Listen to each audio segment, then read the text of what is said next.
Antes da história, houve Kor, o primeiro homem, o primeiro medo.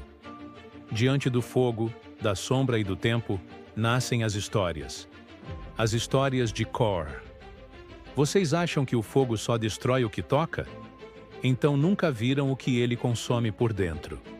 O vento uivava sobre o vale como um lamento de 1000 vozes.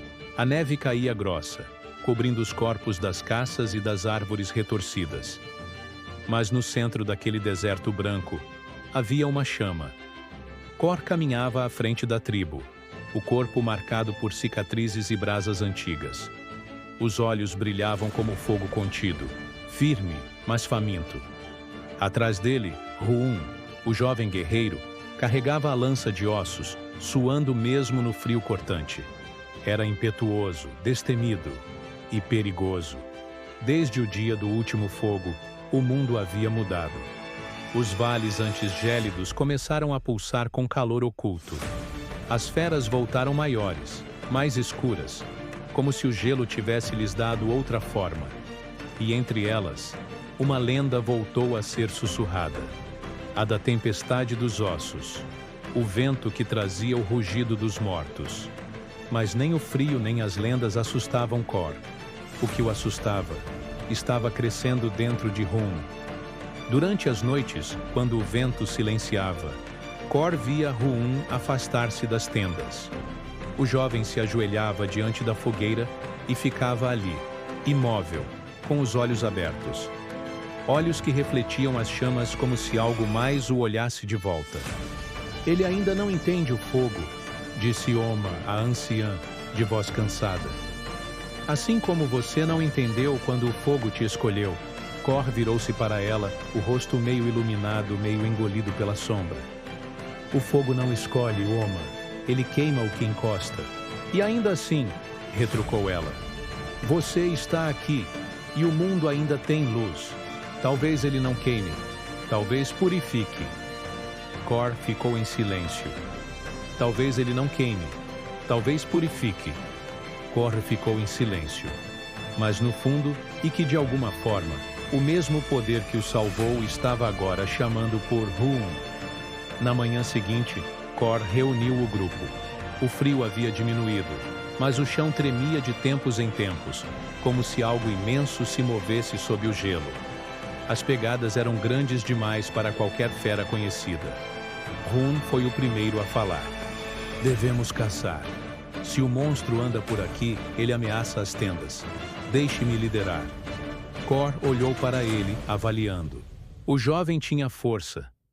Mas a força sem controle é como fogo sem ar. Eu lidero, respondeu. Você observa e aprende. A liderança começa pelo silêncio. Ruum apertou o punho, mas acenou com respeito. Eles seguiram trilhas tortuosas até chegarem ao sopé das montanhas de ossos, um lugar proibido desde antes do fogo. O ar ali era pesado. Pássaros não voavam, e o vento parecia sussurrar nomes esquecidos. No coração do vale, havia um lago congelado, mas sob o gelo, algo se movia. As rachaduras começaram pequenas, estalos finos como dedos quebrando. Ruum se adiantou, curioso, e então o chão cedeu. Um rugido subiu do abismo. A superfície explodiu, e a criatura emergiu. Um titanossauro coberto de placas de gelo, com ossos salientes e olhos brancos como a tempestade. O vento soprou, e o mundo pareceu tremer. Ruum ergueu a lança e correu, mas o golpe do monstro o lançou longe. Kor agarrou o cajado de fogo, uma arma feita das próprias brasas do último fogo, e avançou.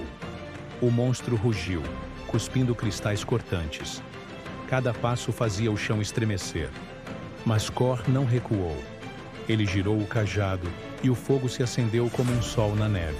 As chamas dançaram, refletindo-se no gelo e transformando o vale em um espelho de luz e sombra. Fique atrás de mim! Gritou ele a Ruum. Eu posso lutar, respondeu o jovem já de pé, com o olhar tomado por uma chama estranha. Foi quando Kor percebeu. O fogo dentro de Ruum estava acordando. O monstro investiu, e o impacto foi como uma avalanche. Cor desviou, mas o gelo o envolveu até a cintura. A criatura ergueu a garra para esmagá-lo. E então, Hum gritou. O som não era humano. Chamas azuis saíram de suas mãos, atravessando o ar como lâminas vivas. Elas atingiram a fera, rachando-lhe o peito e revelando ossos brilhantes sob o gelo. Mas o poder não parava. Hum gritava, e o fogo crescia, queimando tudo ao redor, inclusive o chão onde ele pisava. Cor rompeu o gelo e avançou até ele, segurando o rosto do jovem com força. Controle, Hum. O fogo é servo, não senhor. Ele não me ouve, Cor. Ele quer sair. Então Cor tomou uma decisão. Encostou o cajado no peito de Hum e deixou parte de sua própria chama fluir para o corpo do rapaz, equilibrando, contendo, ensinando. O fogo obedeceu, e o silêncio voltou. O monstro caiu, rachado e imóvel, com o gelo derretendo sobre seus ossos. Quando voltaram ao acampamento, a tribo os recebeu com reverência e medo. Hum, exausto, tremia. Oma o olhou com olhos tristes e murmurou: ele carrega o mesmo fardo que você, Cor. Mas o fogo, quando dividido, pode salvar ou destruir o mundo novamente. Cor olhou para as montanhas distantes. No horizonte, algo brilhava. Não era o sol, mas um novo fogo, surgindo além das colinas. Então precisamos ensiná-lo, disse ele, antes que o fogo volte a esquecer o nome do homem. Oma assentiu. Ensine-o sim, mas lembre-se, o fogo que ensina também prova. Naquela noite, enquanto a tribo dormia, o vento mudou. Soprava do norte, gelado e sussurrante. Entre os ossos da fera morta, o gelo começou a se mover novamente. Pequenas brasas azuladas surgiram nas rachaduras. E do silêncio do vale, uma nova voz ecoou. O fogo e o gelo não lutam. Eles esperam o mesmo fim. Cor abriu os olhos dentro da tenda.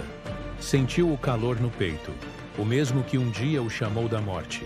Mas agora, ele sabia que não era o único a senti-lo. A tempestade dos ossos estava apenas começando. O fogo pode aquecer ou destruir, mas o homem que o domina descobre que não há diferença entre luz e dor. Cor aprendeu isso com o sangue, e agora deve ensinar Hum a fazer o mesmo, antes que o mundo volte a ser frio para sempre. Você ouviu mais uma chama viva em Histórias de Cor, a tempestade dos ossos. Cor retornou, e o fogo renasceu com ele. Se essa saga te aqueceu por dentro, una-se à tribo. Curta, compartilhe e inscreva-se, para que essa chama cresça e mantenha viva a lenda de Cor. Porque o fogo só existe enquanto alguém o carrega.